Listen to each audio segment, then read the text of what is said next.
Hello, everybody, and welcome. Today we have a returning guest, Celeste Elsey. If you haven't heard our first recording, please go back and find it because there is so much wisdom and so many nuggets to take away from hearing anything that Celeste says. But today I wanted to really focus this idea that when people are seen and heard and feel like they belong, there's a safety that comes in that then opens up the door to risk taking and real learning. And Celeste said towards the end of the recording, when kids are dysregulated, we know they can't learn, and so if we really want learning, if we really want connection, if we really want growth, we need to create a space that's safe for that. And so what I really want to focus in on this conversation today is firsthand experience, so to speak, hearing stories of that transformation of where people were seen and heard and really just talking more about that. Oh, thank you. And thanks for having me back. I love this. Okay. So, when listening to you speak about transformation, like four quick stories come to mind. The first two have to do with students. Um, when I was teaching the Greatness Kids groups early on at a middle school in Northern California, there was a girl that was new to our campus. She was an eighth grader. She arrived with a very thick cum file, and typically that means lots of behavior struggles. And the administrators and counselor put her into my Greatness Kids class right away. And this class was made up of the 24 most challenging kids on the middle school campus. And they were the kids even the best teachers couldn't keep in class. And I learned so much from them. And they were such great kids. They just didn't know their strengths. And they really believed that the only way to be seen was to act out. So anyway, I have this Greatness Kids group going. We meet 4 times a week. The kids are well versed in NHA. They get it. We're creating new activities as we go. And this new student enters my class. And she wasn't having it. On the first day, she actually stood up and ran and slid body first across the 6-foot tables in my room. And I had to not respond in a way that would cause escalation. And I was pretty good at it by then. I was like, okay, here we go. I'm like, yay, a new challenge. But what happened is the other kids were very upset by her behavior. So I had to reset other kids for wanting to yell at her and using inappropriate language to tell her that that was not okay, blah, blah, blah. So I had to let her know my expectations for her behavior and then also use NHA on the kids that were reacting to her behavior. And so on the second day of class, she came in and she took her arm and put it across this table. We were meeting in the teacher's lounge. She cleared this table that had the lounge telephone, handouts, books, writing utensils. She cleared it. And that was triggering to me because I'm like, what are you doing? But I did not respond in a negative way. And I just said, I need you to stop. I need you to pick those up. And, because I didn't respond to her in a way that she was used to by yelling or reprimanding or kicking her out of class or going to the admin saying, get her out of my class, I got her attention pretty quickly. And then I started giving her recognitions for everything that she did well, like she showed up on time. So I'm going to recognize her. And I worked really hard to see her positive qualities when there was so much that was not going well. And within a few weeks, she was a model student in my classroom. So that transformation was really something because there were so many times where even though I knew I had the skills to make transformation happen, that voice in my head was saying things like, it's not going to work this time. And she was one of those cases. So that was really incredible to see. I was working in a high school for expelled youth in an alternative ed program, running a Greatness Kids group. And it was the first day of the class. And I didn't know that there were 2 groups of girls in that class that did not like each other. And I found that out very quickly with comments that were being made and such. And one of the girls was upset with me asking her not to give energy to the girls across the room, no matter what they said. And she said something super inappropriate to me. And instead of reacting or kicking her out, I just said, need you to reset on the F word. And I kept teaching. the look on her face was like, what's happening here? And then I recognized her for her successes. Anyway, weeks later, through lots of work in this group to repair these friendships, and it happened, the girl was ready to return to her regular high school. And she came to me and we were talking, and I said, hey, just so you know, you are a really beautiful young lady inside and out. I hope you know that you do not have to behave like a bad to get attention. People can love you for who you are. And she started crying and she said, I know that now. So that is something I'll never forget, because this girl was headed down a pretty terrible path. And that was a transformation that was super meaningful to me. And just to be able to watch it and nurture it. And it was tough. She was a tough gal. But that was a great story that I love to share. And then I have to tell you, one time I had this dentist appointment, and when my appointment was finished, my dentist was sitting in his little swivel chair, and I got up to leave, and I thought, you know what, I'm going to stop and recognize him. And I turned to him and I said something like, hey, doctor, whatever his name was, my husband told me that you spend your weekends supporting new dental practices and teaching them the skills they need to be successful in their business, and also doing dental research for universities. Wow, that's a lot. And he said, oh, yes, I do that. And I said, wow, like, look at you. You're almost ready to retire. You've worked so hard, and you take the time to care for new dentists to ensure they're successful, and you give what you've learned to research. That is really incredible. What a gift you are. Like, I poured it on. It was like it stopped him in his tracks, and he became just so grateful in front of my eyes. Like, it was shocking for me to see his transformation of realizing what he's doing for the community. He took my hand in a very appropriate, kind way, and he looked at me and he said, it almost makes me cry. He said, thank you for sharing that. You have made my day. And then he said, actually, you've made my week. Wow, thank you. Wow. He just was so blown away. So it was interesting, because here's this successful dentist. So it just proves the point that everyone deserves to be told about how great they are and what they're doing specifically. So that was a really impressive moment for me to see that, because I didn't expect him to respond that way. Another time I had someone as a guest speaker in my class, and he had written a book called A Boy Named Walter. And it was his story of his life experience from being an orphan in the 40s to getting himself to school without parents, and no one knew he didn't have parents. And he knew that if he behaved in school and did well, nobody would ever check. He ended up, and this is a wild story, he became a Fulbright Scholar winner, where the President of the United States presents him with that honor. He was awarded this honor by John F. Kennedy.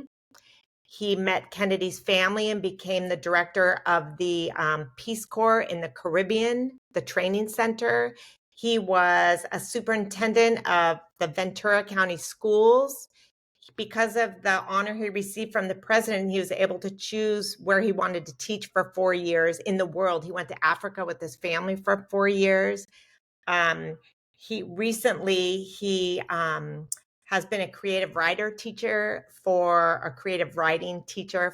Apple and companies like that. So this guy is like the most successful. I mean, if you do one of those things, you're successful.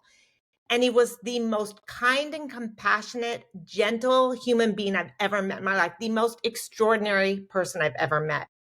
So anyway, he came and gave a presentation in a very challenging alternative ed class that I had. And at the end of the presentation, I asked him to stand in front of the class, and we did a Greatness Kids activity where we created a greatness poster for him. So I asked the kids, can you all call out the positive qualities that you've seen here in Mr. Knuckles today? So their kids are calling out, he's brave, he perseveres, he's resilient, he's creative, and on and on. I'm writing these qualities on the board. And then part of the activity is that you read the qualities to the person. So he was kind of fiddling, putting his things away. And I started reading the qualities to him. And I said, Mr. Knuckles, I need you to set your things down and turn toward me because I really want you to get what these kids have to say about you. And he said, oh, okay. And he stood there. And I started reading the list to him. Mr. Knuckles, you are this, you are that. And he, with tears in his eyes, it's like the energy, the positive energy, like affected his body. He almost got like blown back a few inches and he had tears in his eyes and he just stood there taking in these recognitions that the kids had shared.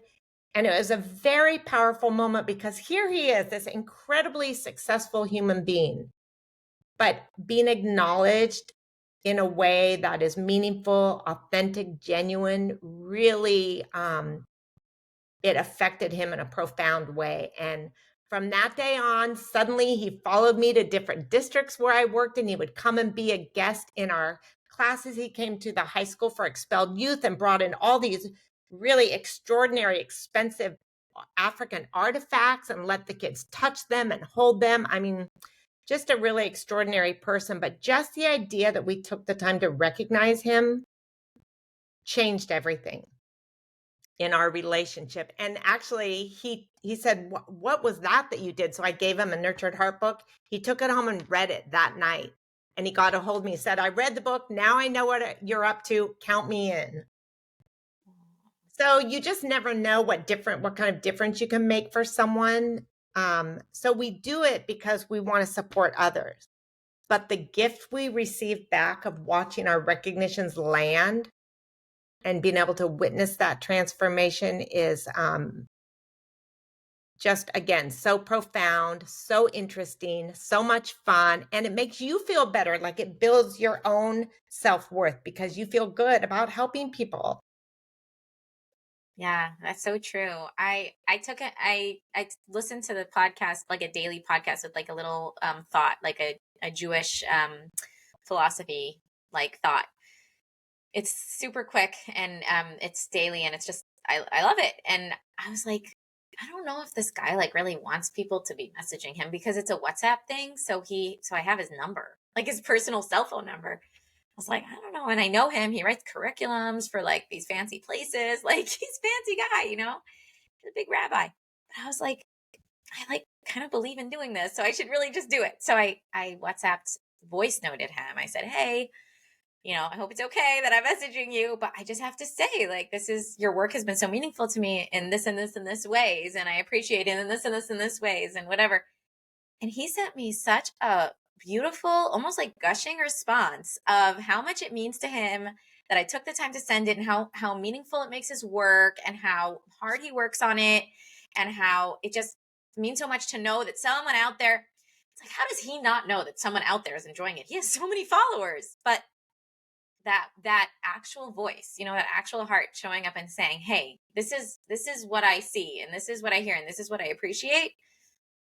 It doesn't matter how many numbers you have listening to your stuff. It's the actual person appreciating you. That connection that you spoke to earlier, the connection of person to person, that's so meaningful to know that you've made a difference, to know that you've done something, you've contributed and someone's received it and someone's taken it. Yeah. Yeah, Wow. absolutely. I love that you chose to do that. And there's a saying, or we hear that people in high places are often so isolated. And I think that's true. And the higher up you get in whatever profession you're working in, you hear less appreciation.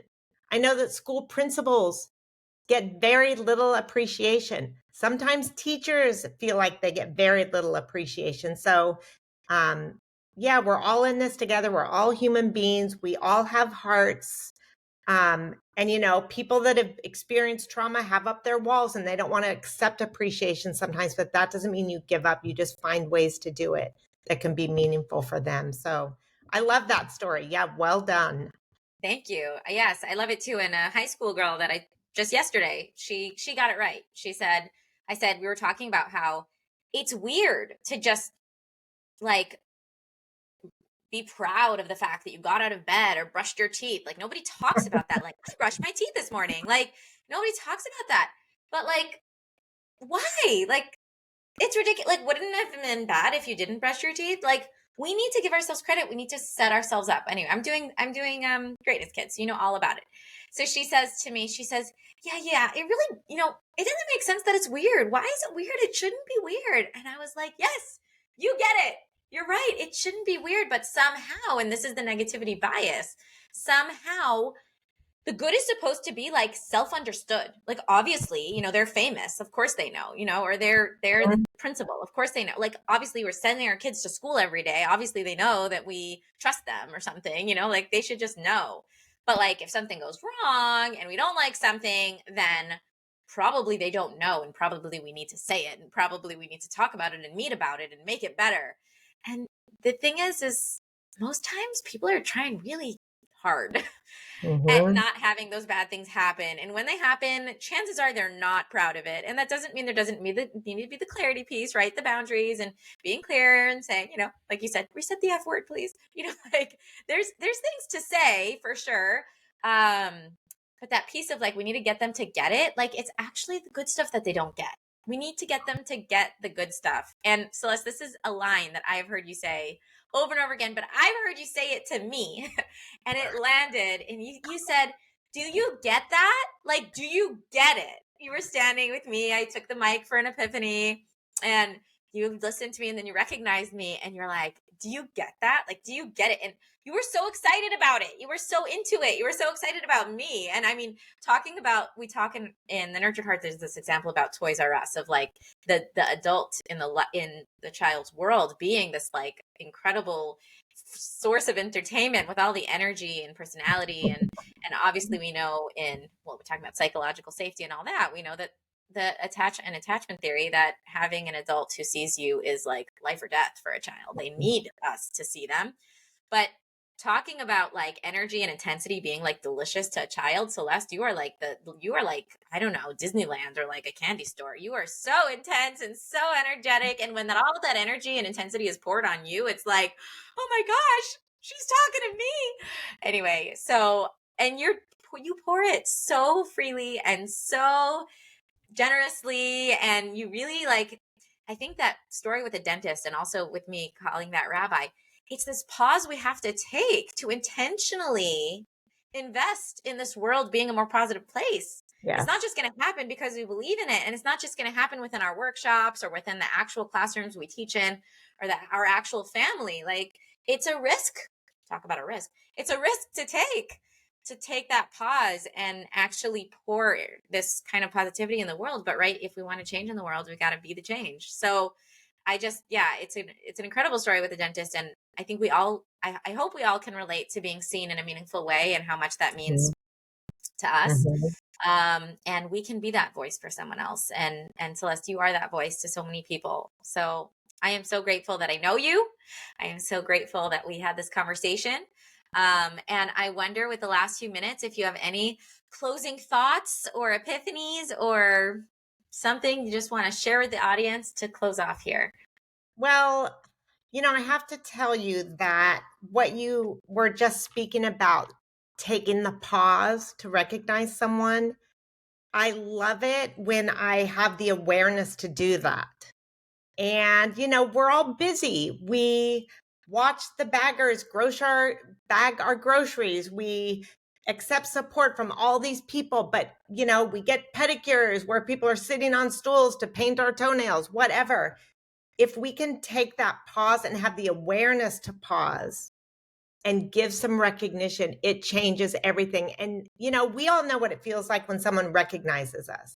It makes us want to be even better. If your boss recognizes you, you're like, oh, I get that. And it makes you want to be even better. So it can spread. And like you said, we have to take action. Like now's the time. So fit it into your day. I remember when my kids were in middle school and high school, I wouldn't let myself go upstairs to go to bed until I found every one of them and gave them a recognition for something they had done well that day. So that I was sending them to bed with that. It made me feel good. It made them feel good. And for teachers, and parents too, for anyone, if you choose to give recognitions and they're authentic and you're looking for the truth of the moment, it actually increases your own mood. It elevates you. It gives you a higher vibration, whatever you want to say. it makes you feel better. And that's why when I do follow-up trainings with teachers, they don't talk about the kids first. When I ask for success stories, they share things like, oh my gosh, I have energy at the end of the day now. I can go home and be with my family. I can exercise. I can hang out with friends, where before they would just go home and sit on the couch and stare. So seeing the world in this way and being willing to say it to people gives you as much as you're giving them. So do Or it. more. Who knows? Yeah. Yeah. Well, Celeste, I thank you for your generosity of spirit and time coming on this podcast and sharing with our audience your time, your wisdom, your experience, your stories, your energy, your life. And this was such a gift to me. And you are such a gift to everyone that gets to meet you, interact with you. And check the show notes to see how you can reach out to Celeste. And maybe if you are a teacher, administrator, get some of the good stuff for your school. So go There you check them out. go. Thanks Thank for you being so here. much. I really appreciate it. You're welcome. And